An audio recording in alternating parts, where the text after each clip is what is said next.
When I'm nearing the end of my life, I want to know that I believed in lessening human suffering. At the end of the day, I did everything I could.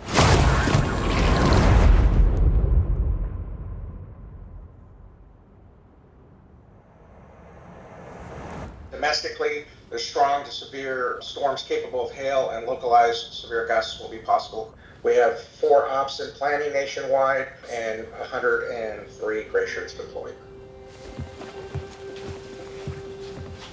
There were a few things that motivated me to join the military. Great-grandparents and grandparents on both sides had served in every major war in the last century and a half. My dad was active duty, my stepmom was active duty, my uncle was active duty. No one ever told me I needed to, but that's what they did. That's what I'm gonna do. I walked into a recruiter's office at 19, and my first AFSC, or job in the Air Force, was an avionics technician for the U-2 reconnaissance or spy plane. I liked it, but it wasn't the thing for me. But I was serving, and so I knew I was kind of moving in the right direction. I had the opportunity to retrain, and I saw the SERE program. SERE is survival, evasion, resistance, and escape. And my job was to be a subject matter expert in personnel recovery and to teach the U-2 pilots what to do if that aircraft goes down. I remember thinking, man, this is closer. This resonates more with me.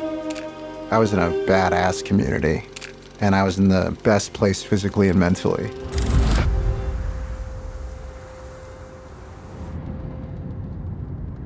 I gave my 20s to the military. I learned so much about myself, and I grew as a person. But I could feel in my 30s like I wanted something, and that path wasn't lined up with where I would go if I stayed in. When you take a 19-year-old kid and you put him for 10 years in a system that's highly regulated,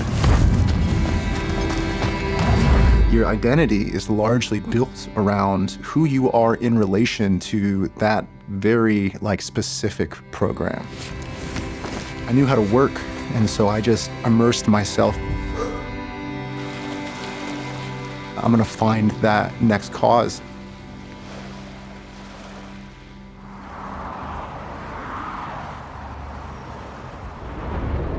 I'm talking to my boss, and he's like, I want to turn you onto this organization. They may be a little bit more your speed. You should check them out.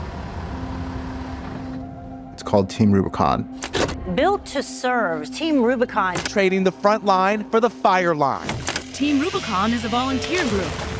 They're mostly veterans and are trained to handle disaster cleanup. I started volunteering for COVID response operations with Team Rubicon, did food bank operations with Team Rubicon, and then when a staff opportunity became available, I jumped on it. People were very clear and passionate about the organization's values. We're not here to get a medal. We're here to go serve communities. All right, Francesca, I'm gonna ask you to give a situation update on this storm. Currently, maximum sustained winds are near 65 miles an hour. Knowing that right behind this storm, there's potential for a couple more storms, so we're paying attention to what the big picture is and how we're gonna sparse out our resources. Right now the storm's tracking northeast along the Texas coast. Originally, it was projected to make landfall right between Houston and the Louisiana border, but it's been dragging further and further east. Route clearance team is currently prepping and is going to be driving backside of the storm.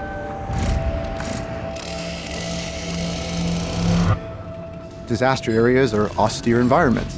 They're low resource environments, and that's exactly how I had been trained to think and operate. It felt very natural.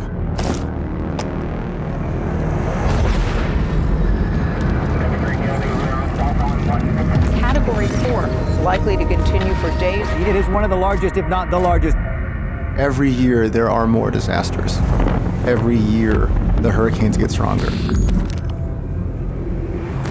Every year the wildfires get worse. We are having to respond faster and more. I have seen it with my own eyes. And the results of that, our communities are affected by this. substantially. Working in humanitarian aid and in disaster response is just inherently hard. One of the most common themes you'll hear from people in this work is, this isn't about me right now. This isn't my story. And this sadness and this grief, I'm gonna put it in a box, I'm gonna put it aside, and I'm gonna deal with that when I get home. We're gonna head back that way. But right now, I'm gonna focus on doing the best job I can to get this community into a better space than when I arrived. Thank you. Glad you're safe. So am I. If I want to last 20 years, I have to set up good habits, sustainable habits. I need to mentally take care of myself. I need to physically take care of myself. Just like when I was in the military, you gotta train how you fight. If I were to talk to other veterans about what happens next, it felt like the show was over. I've now done the greatest thing that I'll ever do. That couldn't be further from the truth. Life isn't over, life is just getting started. And it's hard. It's really hard to figure out who you are now outside of who you have been. But inside of that, there's opportunity to find a new way to serve your community, to feel connected, to feel lit up, and to feel aligned and purpose-driven. It doesn't end just because we took the uniform off.